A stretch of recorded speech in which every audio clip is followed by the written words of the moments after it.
What if I told you America isn't going to end in a civil war, but in a quiet, corporate-style breakup? No bombs, no tanks, just governors refusing orders, states printing their own currencies, and a federal government no one listens to anymore. This isn't a conspiracy theory, it's already happening. While you were distracted by TikTok bans and bathroom bills, the country began splitting, state by state, policy by policy. Not with fire, but with silence. And it all started when we recycled a playbook from the 1930s. This is the story of how America collapses, not with a bang, but with a signature.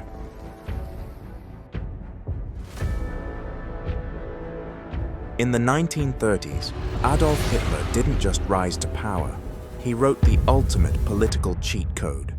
Blame the outsiders, vilify the intellectuals, use fear as fuel, and promise safety at the cost of freedom. That formula, it worked. Now fast forward to modern America. Different time, same tactics. But this time, it's not called fascism. It's called law and order. It's not soldiers in the streets, it's militarized police. It's not burning books, it's banning them from libraries. The enemies have been updated too. Immigrants, protesters, journalists, academics, DEI. They're painted not as fellow citizens, but as existential threats to the real America. And it's working, again. The genius of this playbook isn't violence, it's normalization.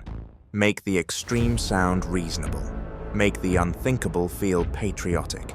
And by the time the public realizes what's happening, it's already too late. Because when the media is the enemy, when universities are propaganda factories, when peaceful protest is labeled terrorism, you're no longer protecting a country, you're preparing to reshape it, not through revolution, but through repetition.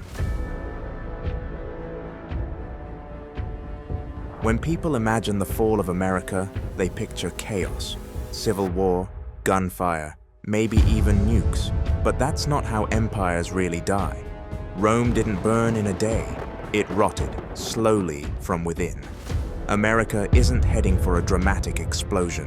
It's drifting towards something worse, irrelevance. Not because another country will destroy us, but because we'll quietly destroy ourselves. Step by step, law by law, lie by lie. It won't be war that breaks this country, it'll be paperwork. A refusal to certify an election. A state saying, "We no longer recognize federal authority." A governor asking, "Why are we still sending billions to DC when they only use it against us?" This isn't treason, it's strategy. A slow-motion exit, a bureaucratic rebellion, one press conference at a time. And while Americans argue over bathrooms, pronouns, and statues, the foundations are cracking beneath their feet. We're not preparing for war, we're preparing for divorce. And like all breakups that take too long, by the time you admit it's over, it already is. Every breakup has a breaking point. In America, it starts with a sentence. No more. We're done sending our tax dollars to Washington so you can use them against us. That's not fiction, that's a very real sentiment, spoken in different words by governors, pundits, and frustrated citizens. And then another state joins in, then another. They're tired of being net creditors to a bloated federal system. Tired of footing the bill for policies they don't believe in. Tired of being told what to do by people they didn't vote for. Then one day, a state refuses to certify a presidential election, says, "We don't recognize this administration." And just like that, the system shudders. Because the Constitution is built on cooperation, and cooperation is built on trust. Once trust disappears, what you have isn't a nation. It's a loose contract, and contracts can be broken. The fracture doesn't come with gunfire, it comes with non-compliance. States start picking and choosing which federal laws they'll follow. They create their own enforcement systems. They pass laws that openly defy DC, and nothing happens. Because no one wants to be the one to pull the trigger on federal force, not when the cameras are rolling, not when the country is watching. so the federal government blinks and the precedent is set. The breakup doesn't happen overnight. It happens in silence, in skipped signatures, in vetoed mandates, in governors who smile while they say, "We're not leaving America." After the fracture, there is no announcement, no secession ceremony, no burning of flags, just silence, a subtle shift, and then a redirection of power. California doesn't just ignore Washington, it evolves past it. With a $3.9 trillion economy, it's already the fourth largest economy in the world, bigger than India, bigger than the United Kingdom. Its loyalty isn't to DC, it's to Silicon Valley, Hollywood, and Beijing. The state signs tech pacts with Asian countries, builds climate alliances with Europe, launches independent green energy deals. They don't call it independence, but it is. Texas moves even faster. Fueled by oil, emboldened by history, and backed by a growing militia culture, Texas doesn't ask permission. It just acts. It militarizes its border, negotiates oil exports on its own terms, passes laws that openly defy federal regulations, and then it weaponizes nostalgia. "Don't mess with Texas" becomes more than a slogan. It becomes a warning. Meanwhile, the East Coast reorganizes into a financial empire. New York stops caring what Congress says. Wall Street becomes the new capital. Money flows through global pipelines, independent of federal control. London, Frankfurt, Zurich, these are now its peers, not DC. The Midwest doesn't resist. It adapts. Ohio, Michigan, and Illinois quietly turn toward trade deals with Mexico and Canada. Agriculture becomes a weapon. Infrastructure becomes leverage. Manufacturing becomes identity. And in that shift, the Midwest becomes a bloc. Not just a region. What was once one nation becomes 4 economic power zones, each with its own rules, trade, security, and borders. And here's the real twist. They don't call it a breakup. They call it modernization. Then come the currencies. California's tech giants roll out a digital coin. Texas backs a blockchain currency with oil reserves. The East Coast launches a finance-backed stablecoin tied to private banks. The Midwest returns to barter-style supply chains in local regions before launching a commodities-based coin with Canadian partnerships. There is no federal response because the federal government isn't dying. It's being phased out. The courts become ceremonial. Congress becomes background noise, and the president? A figurehead drowning in states' rights lawsuits. America doesn't fall. It splinters, politically, economically, and culturally, until the only thing left holding it together is branding. The United States of America. A phrase we say out of habit. Not because it's true, this is how it happens. The Constitution is still there. The flag still flies. The anthem still plays at sports games. But the power? Gone, dispersed, rewritten. Each region forges its own identity, its own enemies, its own future. And slowly, without a single gun fired, America becomes mythology. There's no siren, no national emergency broadcast, no declaration from the president that the Union is dead. The end doesn't come with noise. It comes with apathy, a quiet shrug from the public, a knowing smirk from the governors, a silent surrender from Washington.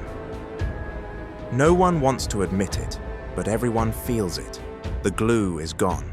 The center isn't holding. The structure is still standing, but only out of habit. The courts issue rulings that states ignore. The Department of Justice sends letters no one opens. Agencies still exist on paper, but on the ground, their authority is over. And the people? They've adjusted. Gas still flows. Groceries still arrive. Amazon still delivers. So the illusion lives on. But look closer. You'll see states forming their own militias. You'll see local currencies quietly gaining legitimacy. You'll see school textbooks teaching conflicting versions of history depending on where you live. And you'll see a population so overwhelmed with chaos fatigue that they no longer care who's in charge, as long as the Wi-Fi still works. Because this is what collapse looks like in a hyper-connected empire. Not flames, friction, not revolution, resignation. Every part of the system still exists, but nothing works as intended. Federal laws are now suggestions. Presidential authority is now symbolic. Democracy is now a ritual with no soul. And yet the pageantry continues. Congress meets, the flag waves, the anthem plays before every game. But deep down, everyone knows. This isn't a country anymore. It's a brand, held together by marketing, maintained by nostalgia, and tolerated by inertia. Even the news has moved on, not because the unraveling stopped, but because it became boring. We didn't collapse in a single moment. We eroded over a decade, distracted, divided, scrolling through the apocalypse. By the time anyone stood up to say, something is wrong, it already was, not because of invasion, not because of terrorism, but because we no longer believed in the idea of us. There are no alarms at the end, only echoes, only fragments, only silence. And the sickest part, it feels normal. Empires usually fall because of enemies, invasions, famine, plague, economic collapse, but not this time. America didn't fall because of China, or Russia, or war, or some terrorist mastermind in a cave. It fell because of us. We weren't conquered. We were distracted, addicted, entertained to death. We traded civic duty for streaming queues, rebellion for retweets, reality for rage clicks. We turned outrage into a business model. We monetized division. We weaponized identity. And somewhere along the way, we forgot what it even meant to be American. The greatest threat we ever faced wasn't foreign. It was internal. We didn't need bombs to implode. All we needed were phones. We created enemies out of our neighbors. We turned simple disagreements into blood feuds. We screamed into echo chambers so loud, we mistook the noise for truth. We stopped believing in shared facts, in shared purpose, in a shared country. And the moment we stopped believing, America died. Not with gunfire, not with tanks in the streets, but in a slow, cowardly fade. We fought over pronouns while bridges collapsed. We canceled comedians while our power grid failed. We raged about bathrooms while corporate monopolies bought our politicians in broad daylight. And while we were busy playing pretend civil war in comment sections, the real systems unraveled. Now, you need a passport to visit your aunt in Texas. You need a travel permit to cross into California. You can't even drive across what used to be your own country without showing papers at a checkpoint. Welcome to the American Union, not a republic, a map of borders, where freedom depends on your zip code, and liberty is a regional marketing term. We let trust die. We let truth die. We let we the people become us versus them. And the collapse? It became irreversible. Not because we couldn't fix it, but because we didn't want to. We chose tribalism over truth, comfort over confrontation, cliques over country. We didn't stand together. We scrolled alone. And in the end, the most powerful empire in modern history didn't fall.